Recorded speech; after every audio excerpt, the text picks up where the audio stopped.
Good afternoon. I'm Danielle Shenk in the 1011 Now Alert Center with your weekly consumer safety spotlight. Joining me once again is Josh Planos with the Better Business Bureau. How's it going today, Josh?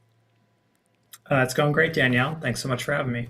Absolutely. And, after a thrilling win there, Nebraska men's basketball advancing to the Sweet 16. So that's going to be a big topic of what we're talking about here today. Yeah, I think if you're a Husker fan, you've been waiting on this weekend for about 100 years or so, and it only comes once. So I'm sure that the excitement is high as anyone who experienced the Haymarket or the rail yard or has been in and around Lincoln, Nebraska over the past 6-8 months could attest. And now we're on to the Sweet 16. So here we go. A lot of Yeah. folks looking to go to Houston here pretty shortly. Yeah. And or if you're not, paying attention to sports, but it is spring break kind of time around here. So we're going to be talking all things travel today. And, as you mentioned, it sounds like some viewers likely going to be traveling to Houston this week. Can you kind of walk us through some of the best practices when it comes to travel planning?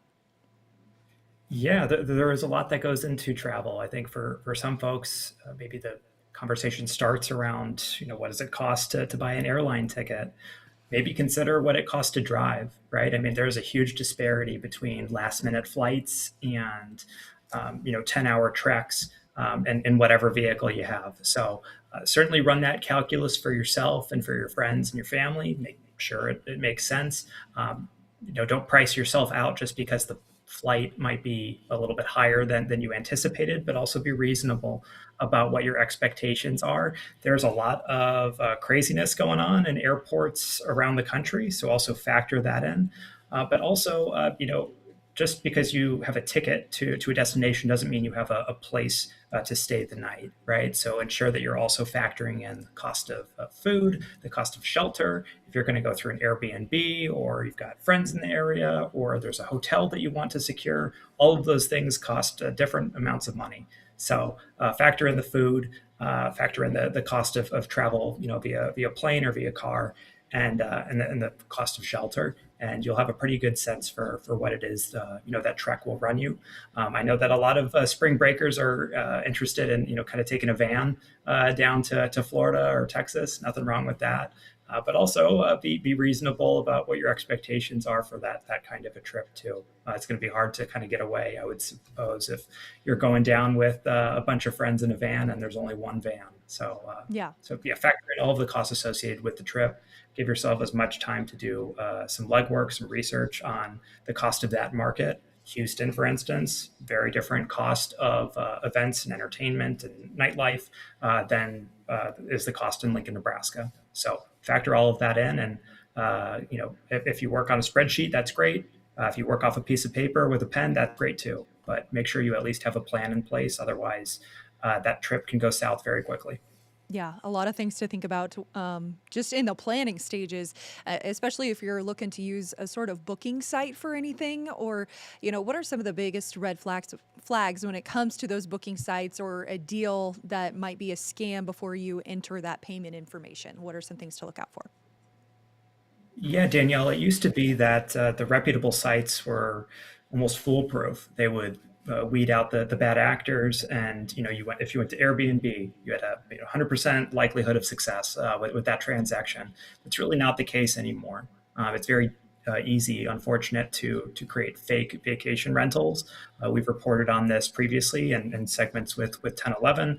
Those are massive problems around major sporting events because by the time someone is actually considering securing shelter, typically they have already paid for the cost of the ticket or the cost of the travel, and they've also run some kind of mental calculus about the cost of food. And so typically by the time they get to the shelter, they're thinking low man wins, and whatever cost I can get that seems reasonable, that is going to be good. If it wouldn't appear on Airbnb or VRBO or any of these reputable sites without having that stamp of approval. And in some cases, it's true that there is a cosign by whatever it is appearing on the platform.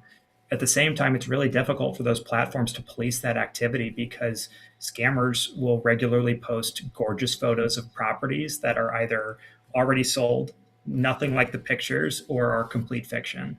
and typically the sellers don't know until after the fact. And unfortunately, a lot of folks don't report their experience either. So there's a lot of confusion in something that really should be very straightforward of whether or not there's a vacant property, a property available for rent or for the night. And I think folks are willing to gloss over that very, very quickly.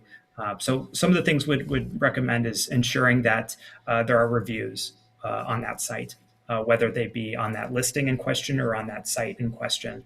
If there is a customer service line, pick up the phone and have a conversation. I know it might slow you down 2, 3 minutes, but if you can know definitively that that place that's 1,000 miles away is actually real, that is very, very useful to have in your back pocket, because I can promise you every scam victim has not walked into their experience thinking that they're going to be taken, right? They just simply are at the end of the experience. So pin down the information that you can as early as you possibly can, and I promise that experience will be a lot more straightforward than would be otherwise. Yeah, absolutely. And so there's a lot of things that you can do to stay safe while you travel, including, booking through official platforms and things like that. But where do travelers most often run into some hidden fees, and how can they spot those? Yeah, Danielle, there's a lot of legislation actually in flux, both at the federal level and the state levels, involving transparent pricing. It's ridiculous that you can go to a site and not know, basically 25% of what that transaction is going to entail by the time you get to the checkout counter. It's completely unreasonable. It's in no way beneficial for consumers to go in, even with the understanding that yes, you can upgrade your experience in a lot of different ways. So I would say that usually if you have a preferred site in question that is a little bit more transparent on the front end, stick with that.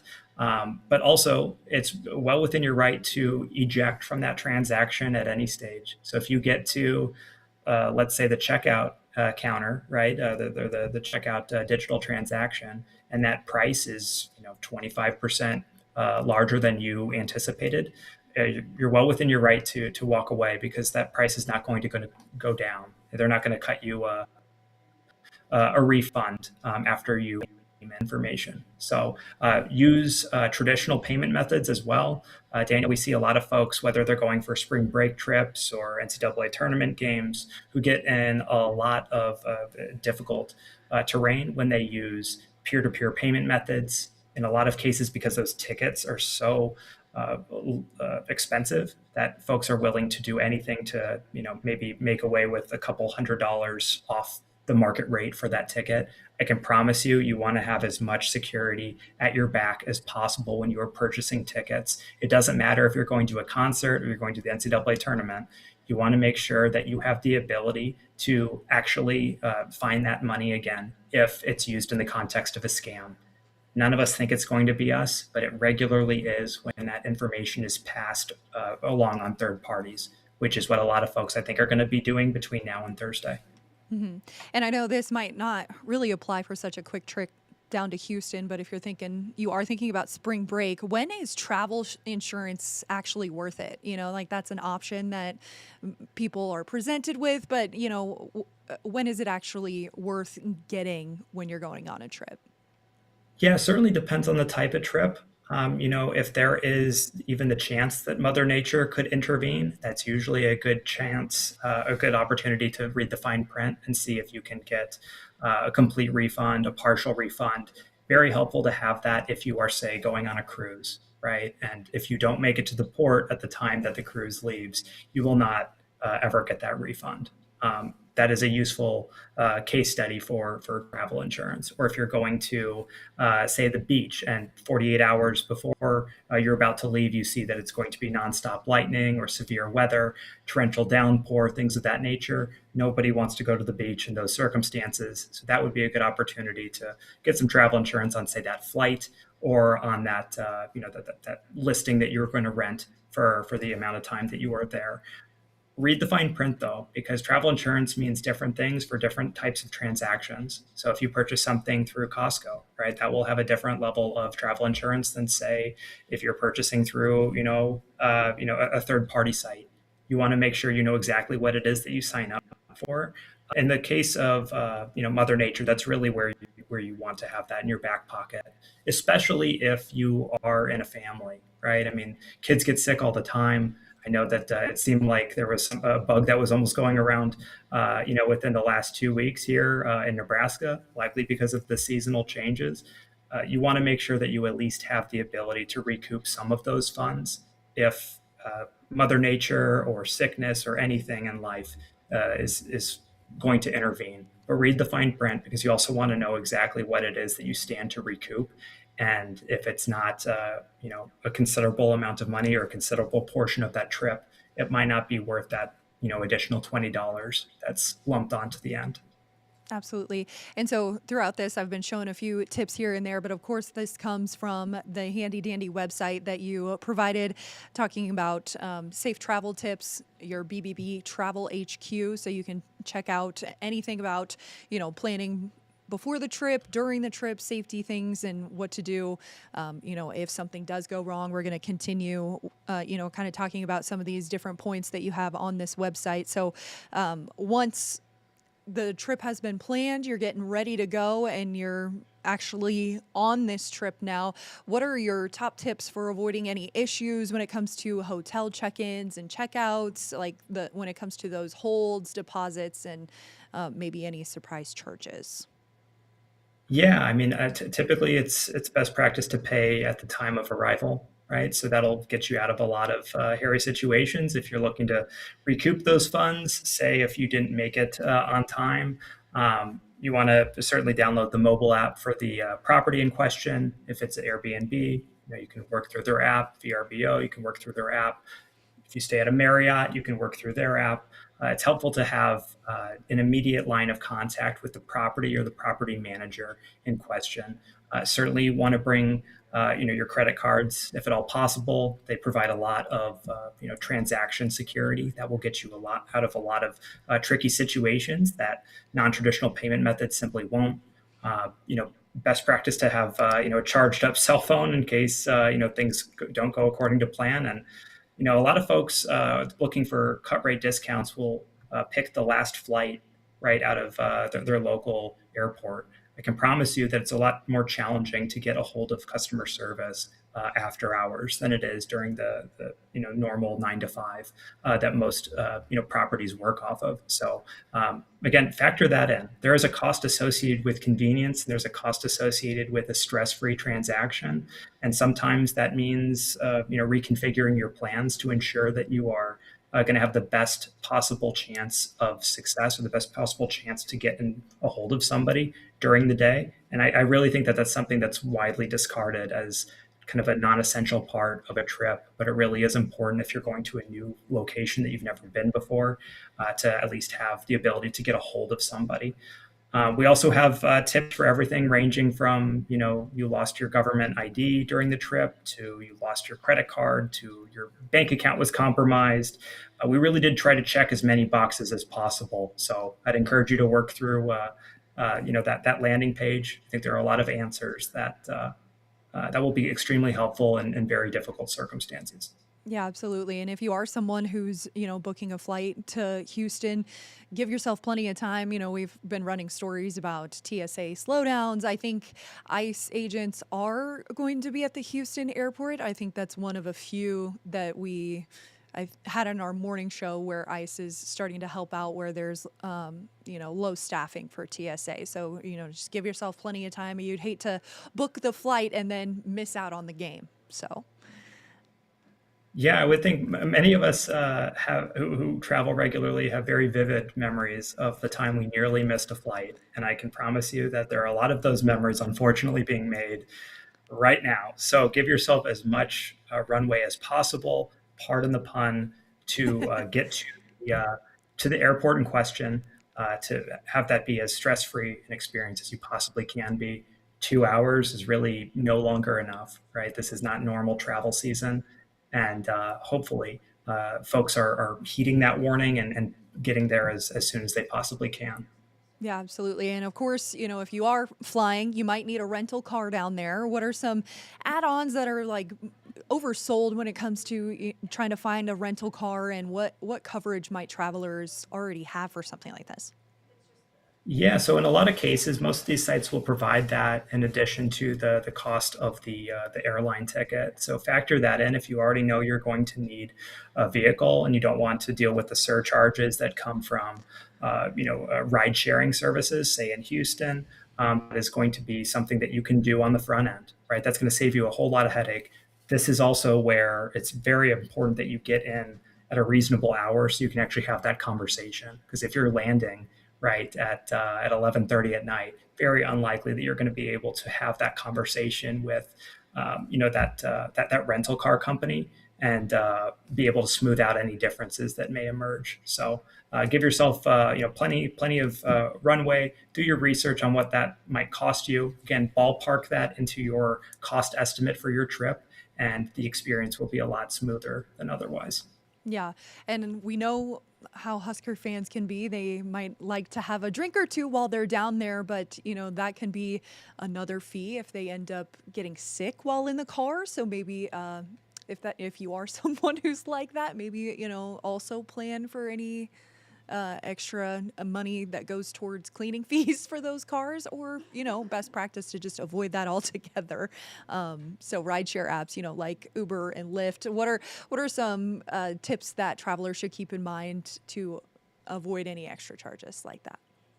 It's going to be the most expensive to ride share right next to the stadium. So know that going in. I promise you could save a lot of money by having and be in the good graces of your driver if you secure that ticket and have them send you, say, a block away. Even just small differences like that really do make a big difference. And of course, if you secure a hotel that's near the venue, it will come at a higher price, but you'll also be able to cut back significantly on the need to actually secure ride sharing services. So factor all of that in. Again, this is probably where a spreadsheet or a piece of paper is extremely useful, so you at least know what kind of numbers you're working with, and make that composite picture as clear as you possibly can, as early as you possibly can. Absolutely. And so now that we've kind of got through the planning and some safety before and during, tips related to all of that, let's talk about scams. So what are some common like spring break scams that you guys are seeing right now at the BBB? Yeah, we see a lot of fake rental listings, again, on reputable sites. Really, no site is foolproof. A lot of these sites are infiltrated by folks who are bad actors or folks who have ulterior motives. So don't just assume that because that property looks beautiful and it's at a fantastic price that it's real. You really do need to take an additional step to verify that transaction. Make sure you know that you are purchasing through reputable sites to the best you can control for that. Go through the real site, not some lookalike site or some fake site that if your stomach is giving you a reason to suggest that something might be off, you should really listen to that warning sign, because typically that does lead you away from that opportunity entirely. So we hear from people who are purchasing tickets on Facebook Marketplace for both flights and for sporting events. You're really gambling with that experience and with that money every single time you do it. And I would encourage you to do everything you can to verify on the front end, because the last thing you want is to get to the front of the venue and be turned away, or not even get to the city in question at all.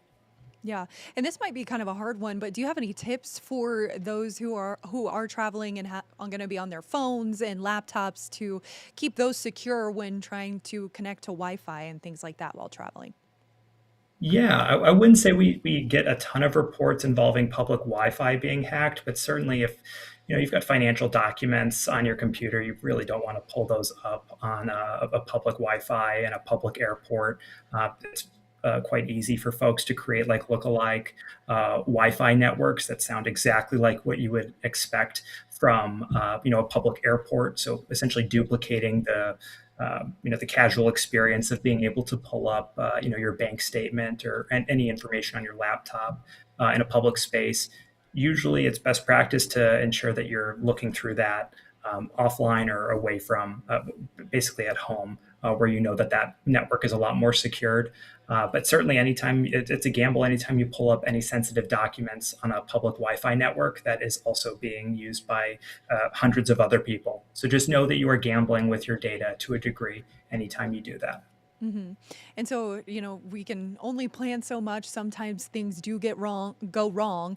What should you do if you lose your passport or maybe your driver's license or things like that? Who should you contact in that case? Yeah, if it's a passport situation, I'd encourage you to check out. Honestly, you probably need to go through TSA. It's a conversation you would need to have at the airport. You certainly need to be able to tell them what your circumstances are, and just hope that they're feeling charitable at that particular moment.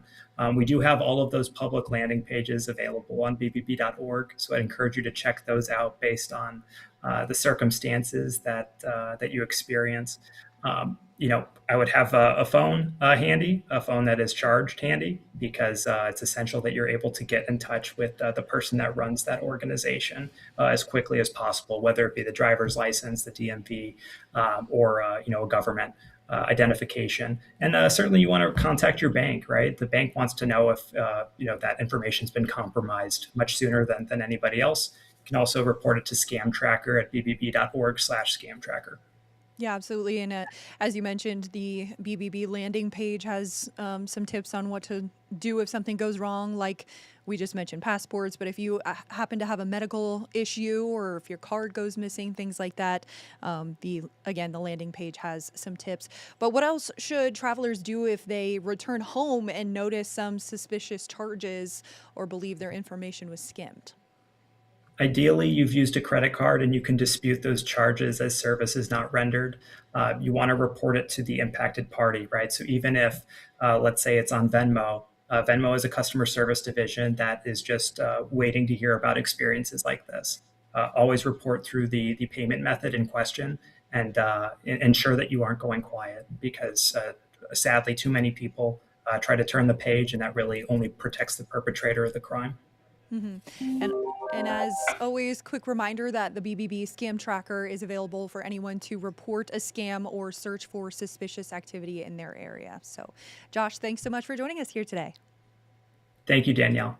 Absolutely. So stay tuned to our website, follow us on all our social media, and be sure to download our app on Roku for the latest news of the day. From our newsroom to wherever you are, we'll see you on the next stream. 1011 News is everywhere. Download our smart TV apps and follow us on social media at 1011 News.